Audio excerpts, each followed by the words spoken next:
আচ্ছা, organic way থেকে customer পাওয়া যায়?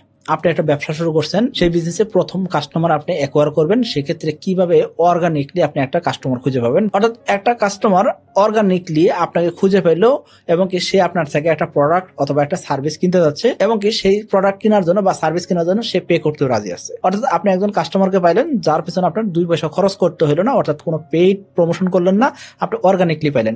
এটা কি সম্ভব? অনেকে বলবেন যে এটা ভাই সম্ভব না। আমি আজকে বোঝানোর চেষ্টা করবো যে হ্যাঁ, অবশ্যই এটা সম্ভব। এবং কি আমার কয়েকটা কোম্পানির ভিতরে একটা কোম্পানি কিন্তু রেগুলারলি অর্গানিক ওয়েতেই গত 7-8 বছর যাবত কাজ করে আসতেছে অনলাইন সেক্টরে। সো আমি বলবো আপনাকে অর্গানিক ওয়েতেও কাস্টমার পাওয়া খুবই সহজ হতে পারে যদি আপনি 7টা স্টেপ ফলো করেন। এই 7টা স্টেপ অবশ্যই আপনাকে জানতে হবে, বুঝতে হবে এবং কি অবশ্যই আপনাকে এই ভিডিওটি সম্পূর্ণ দেখতে হবে। তাহলে আশা করবো এই 7টা স্টেপ যদি আপনি আপনার ব্যবসাতে ফলো করতে পারেন, অর্গানিক ওয়েতেও আপনি কাস্টমার খুঁজে পাবেন। তো চলুন শুরু করা যাক। দেখেন, আপনি যে কোনো একটা ব্যবসা শুরু করতে যাচ্ছেন, সেটাতে অবশ্যই আপনি চিন্তা করতে পারেন কি অর্গানিক ওয়েতে আপনি আগাবেন। কিন্তু অর্গানিক ওয়েতে আগাইতে গেলে সময় লাগে বেশি। এখন দীর্ঘদিন সময় পর্যন্ত আপনার অপেক্ষা করতে যাচ্ছেন না, সেক্ষেত্রে আমি আপনাকে বলবো আপনি পেইড প্রমোশন করে ব্যবসা করতে পারেন।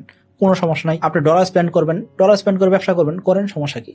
কিন্তু আপনি যাচ্ছেন কি অর্গানিকলি আগাইতে। কারণ কি অর্গানিকলি যখন আগাবেন সেক্ষেত্রে কাস্টমারের ট্রাস্ট বাড়ে, স্কেলেবল হয় এবং কি দীর্ঘদিন ব্যবসা করা যায় এবং কি এই ব্যবসাগুলো বড় করার সুযোগ থাকে। এই জন্য আপনি অর্গানিকলি কাস্টমার অ্যাকোয়ার করতে যাচ্ছেন এবং কি অর্গানিকলি ব্যবসাটা বড় করতে যাচ্ছেন। এই ক্ষেত্রে আপনার দক্ষতা খুবই জরুরি হবে, কারণ কি আপনি অর্গানিকলি আগাবেন, কাস্টমার কাছে পৌঁছাবেন এবং কি এই জায়গায় কিছু স্ট্র্যাটেজি আপনাকে অবশ্যই ফলো করতে হবে, অন্যদের থেকে আপনাকে আলাদা হতে হবে এবং কি আপনাকে অনলাইনে প্রেজেন্স থাকতে হবে, নাহলে মানুষ আপনাকে চিনবে না। আপনি চোখের সামনে যতক্ষণ আছেন ততক্ষণ আমি চিনবো, যখন আপনি অনলাইনে নাই তার আমি আপনাকে চিনবো না। এই যে অর্গানিকলি আমরা কাস্টমার খুঁজে পাবো বা কাস্টমার কাছে পৌঁছাবো, এই জন্য যে আমরা 7টা স্টেপের কথা বললাম, সেই 7টি ধাপের ভিতরে প্রথম যে ধাপ সেটা কি আপনাকে অনলাইনে প্রেজেন্স থাকতে হবে। এখন অনলাইনে প্রেজেন্স থাকার জন্য আপনি পোর্টফোলিও তৈরি করতে পারেন, অর্থাৎ আপনি হয়তোবা সোশ্যাল মিডিয়ার প্ল্যাটফর্মে কন্টেন্ট রেডি করতে পারেন, আপনি হয়তোবা আপনার নিজস্ব হয়তোবা ওয়েবসাইট থাকতে পারে, আপনার লিঙ্কডইন প্রোফাইল থাকতে পারে, আপনার প্রোডাক্ট সম্পর্কে হয়তো আপনার রেগুলার ভিডিও আপলোড করতেছেন, কন্টেন্ট ক্রিয়েট করতেছেন, রেগুলার হয়তোবা আপনি ইনস্টাগ্রাম বা ফেসবুকে রিলস আপলোড করতেছেন। এসব মাধ্যম দিয়ে আপনাকে কি করতে হবে, অনলাইনে প্রেজেন্স থাকতে হবে, মানুষকে জানাইতে হবে যে আমি অনলাইনে আসি। দ্বিতীয় যে জিনিসটা দরকার হবে সেটা কি কন্টিনিউয়াসলি আপনার নিশ সম্পর্কে মানুষকে জানান, অর্থাৎ আপনার যে প্রোডাক্ট আছে বা আপনার যে সার্ভিস আছে সেটা সম্পর্কে আপনি রেগুলার মানুষকে জানাইতে থাকতে হবে। আপনি যদি মনে করেন যে আপনার প্রোডাক্ট সম্পর্কে সকলে জেনে যাবে অটোমেটিকলি, সেটা সম্ভব না। এবং আপনি যদি মনে করেন আপনার প্রোডাক্ট সম্পর্কে মানুষকে জানাইলে মানুষ কি ভাববে, অনেক ব্যবসায়ী আছেন প্রথম দিকে কথাই বলতে পারেন না। আমি অনেক মানুষকে দেখছি যারা ব্যবসা শুরু করবেন লজ্জা পায়, যে প্রোডাক্ট সম্পর্কে জানাইতে লজ্জা, কিসের লজ্জা ভাই? এটা দিয়ে আপনার রুটি রোজগার ব্যবস্থা হবে, তো আপনি কেন লজ্জা পাবেন? আপনার যে প্রোডাক্ট আছে সেই প্রোডাক্ট সম্পর্কে আপনাকে অন্যের চাইতে বেশি জানতে হবে। তো অন্যের চাইতে যখন বেশি জানবেন সেই ক্ষেত্রে কি করবেন, আপনি অন্যকে জানাইতে থাকবেন। যত বেশি জানাবেন তত বেশি কি হবে, গ্রুমিং হবে, তত বেশি নেটওয়ার্কিং হবে, তত বেশি মানুষ আপনাকে সম্পর্কে জানবে এবং কি যখন মানুষ একটা সময় জানতে জানতে কি হবে, মানুষ একটা সময় অভ্যস্ত হয়ে যাবে, মানুষ এটা কেনার জন্য রেডি হয়ে যাবে, মানুষ এটার জন্য পেমেন্ট করতে রাজি হবে। যখন পেমেন্ট করতে রাজি হবে তখনই অ্যাকচুয়ালি ব্যবসা হবে। আশা করি আপনি বুঝতে পারছেন। অর্গানিকলি আপনি গ্রো করতে যাচ্ছেন, সেক্ষেত্রে অবশ্যই এটা কঠিন জিনিস, কারণ কি মানুষ আপনার সম্পর্কে জানে না এখনো, মানুষের জানাইতে হবে। এখন মানুষের জানাইতে চাইতেছেন, ঠিক আছে, কিন্তু মানুষ কিভাবে জানবে? মানুষ তো আপনার প্রোডাক্টের জন্য টাকা দিতে রাজি না। এখন টাকা দিতে যদি রাজি না হয় সেক্ষেত্রে আপনি কি করেন, আপনি কিছু বিনিময় করেন। আমি আপনাকে এই সার্ভিস দিয়ে যাচ্ছি, এই সার্ভিসের বিনিময়ে আমাকে এই সার্ভিস দেন।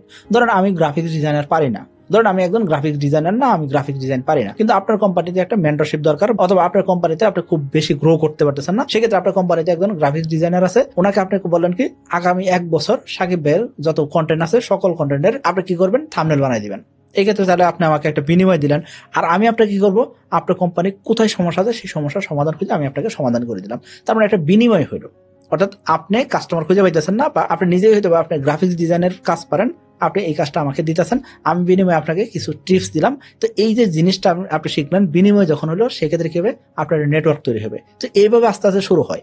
এরপর শেষে আপনি কি করতে পারেন, আপনি আমাকে ফ্রিতে অফার করতে পারেন যে আমার একটা প্রোডাক্ট আছে সেটা আপনি দেখতে পারেন। সাকিব ভাই, আপনার কোম্পানিতে প্রতি মাসে 100 বা 200 থাম্বনেল দরকার হয়, সো 100 বা 200 থাম্বনেল তৈরি করার জন্য আপনার কি কোনো লোক আছে যে থাম্বনেল গুলো রেডি করে? যদি আপনার থাম্বনেল রেডি করার লোক না থাকে সেক্ষেত্রে আমি আপনাকে ফ্রিতে করে দিচ্ছি।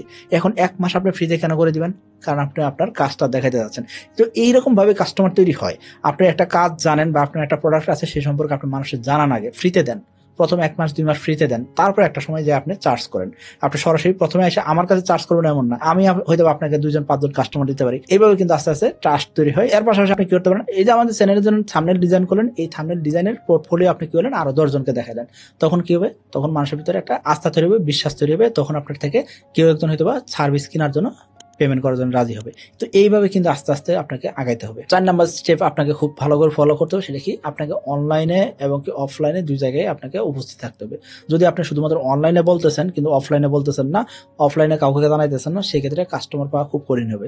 সো আপনি একটা ব্যবসা করতে যাচ্ছেন, অবশ্যই হালাল ভাবে ব্যবসা করতে যাচ্ছেন, এখানে তো কোনো লুকোচুরি কিছু নাই। আপনার একটা প্রোডাক্ট আছে, আপনার একটা সার্ভিস আছে, সেটা আপনি মানুষের জানাবেন। তো যত জানাবেন তত এটা প্রসার হবে, অর্থাৎ যত প্রচার তত বেশি প্রসার। তো এই ক্ষেত্রে আপনি কি করতে পারেন, অনলাইনের জন্য বিভিন্ন গ্রুপে যুক্ত হতে পারেন, অথবা আপনার বন্ধু বান্ধবের সাথে শেয়ার করতে পারেন, আত্মীয় স্বজনের সাথে শেয়ার করতে পারেন। এইভাবে কিন্তু আস্তে আস্তে কাস্টমার বেসমেন্ট তৈরি হয়। 5 নাম্বার যে জিনিসটা দরকার হবে সেটা কি, এই যে আপনি একটা সার্ভিস দিতে আছেন, এই সার্ভিস নিয়ে আমি সন্তুষ্ট কিনা সেটা আপনাকে জানতে হবে, অর্থাৎ কাস্টমারের ফিডব্যাক আপনাকে নিতে হবে। কাস্টমারের ফিডব্যাক কি সেটা আপনাকে জানতে হবে। এই জিনিসটা খুবই ইম্পর্টেন্ট। যদি আপনি দেখেন যে আপনি একটা কাজ করছেন, আপনার কাছে মনে হচ্ছে অসাধারণ, কিন্তু আমার কাছে মনে হয়েছে কি এটা হয়তো সর্বোচ্চ কোনো রকম চালানো যায়, এটা হয়তো চলে কোনো রকম, ফ্রি যেহেতু পাইছি ঠিক আছে চালাই, কোনো রকম একটা চালাই দেখি, দিন শেষে এই প্রোডাক্ট ব্যবহার করে বা এই সার্ভিস ব্যবহার করে কতটুকু সন্তুষ্ট সেটা আপনাকে জানতে হবে। 6 number, your first product is not the final product. এটা আপনাকে খেয়াল করতে হবে। আপনি যেটা প্রথম তৈরি করছেন এইটাই যদি আপনি চিন্তা করেন এটা আপনার ফাইনাল প্রোডাক্ট আর কাজ করবেন না, সেটা ভুল ধারণা। আপনাকে রেগুলার আপডেট হতে হবে, রেগুলার আপনাকে এই জায়গা থেকে অ্যানালাইজ করে করে দেখতে হবে কোন কোন জায়গায় সমস্যা আছে, সেটাকে আপগ্রেশন নিয়ে আসতে হবে। যত আপগ্রেশন নিয়ে আসবেন, যত বেশি আধুনিক করবেন, যত বেশি উন্নত করবেন, তত জিনিসটা মানুষের কাছে পৌঁছাইতে সুবিধা হবে, তত বেশি মানুষ এটা পছন্দ করবে, এবং কি মানুষ চায় আই ক্যাচি জিনিস, মানুষ চায় দ্রুত সময়ে একটা জিনিস পাবে এবং কি খুব সহজে একটা সমস্যার সমাধান পাবে। এই জিনিসগুলো খুবই জরুরি। 7 নাম্বার, এটা খুবই ইম্পর্টেন্ট। এটা অনেকে হয়তো বলছে, আপনি হয়তো অনেকের কাছে শুনছেন কিন্তু আপনি হয়তো মানতেছেন না, বা আপনার কাছে মনে হইতেছে যে এটা আসলে কেমনে সম্ভব। সেটা কি, কনসিস্টেন্সি। এটা খুবই ইম্পর্টেন্ট। অর্গানিক ওয়েতে যখন একটা ব্যবসা দাঁড় করে যাচ্ছেন, সেক্ষেত্রে আপনাকে খুবই ইম্পর্টেন্ট দিতে হবে যে আপনি রেগুলারলি অনলাইন সেক্টরে আসেন, রেগুলারলি মানুষের কাছে পৌঁছাইতেছেন, রেগুলার মানুষের কাছে জানাইতেছেন। তো এটা আপনাকে কনসিস্টেন্টলি ধরে রাখতে হবে, তা না হলে আপনি অনলাইন জগতে আপনি ব্যবসা করে বেশি দূর আগাইতে পারবেন না। আশা করবো এই 7টা স্টেপ যদি আপনি মেনটেন করতে পারেন, এবং কি আপনার প্রোডাক্ট যদি আসলেই ভালো হয়, আসলে যদি আপনার সেবাটা মানুষের কোনো একটা সমস্যা সমাধান করে, সেক্ষেত্রে অবশ্যই এই ব্যবসাটা গ্রো করবে। কিন্তু অর্গানিকলি আপনি আগাইতেছেন, এখন যদি চিন্তা করেন যে অর্গানিকলি একদম আগাইতেই থাকবেন, সেক্ষেত্রে এই জিনিসটা থেকে আবার স্কেল করা একটা কঠিন। তো আপনি কি করবেন, একটা সময় যে আপনাকে অবশ্যই পেইড প্রমোশন করতে হবে, মানুষের কাছে অবশ্যই বেশি বেশি উপস্থিত হইতে হবে, তা না হলে একটা সময় যায় গ্রোথ আটকে যেতে পারে। অবশ্যই তাহলে আমরা কি করবো, ডাইনামিক ওয়েতে একটা সময় আগাবো। যখন আমরা শুরু করতেছি তখন অর্গানিকলি আগালাম, যখন একটু ব্যবসা স্কেল করলাম, বড় হইলো বা ব্যবসা গ্রোথ করতেছি, তখন আমরা পেইড প্রমোশনও করবো। তো দুইটা মাধ্যম দিয়ে আমাদের আগাইলে দিন শেষে বড় হওয়ার সুযোগ থাকে। আশা করি বুঝতে পারছেন। সকলে ভালো থাকবেন, সুস্থ থাকবেন। আসসালামু আলাইকুম।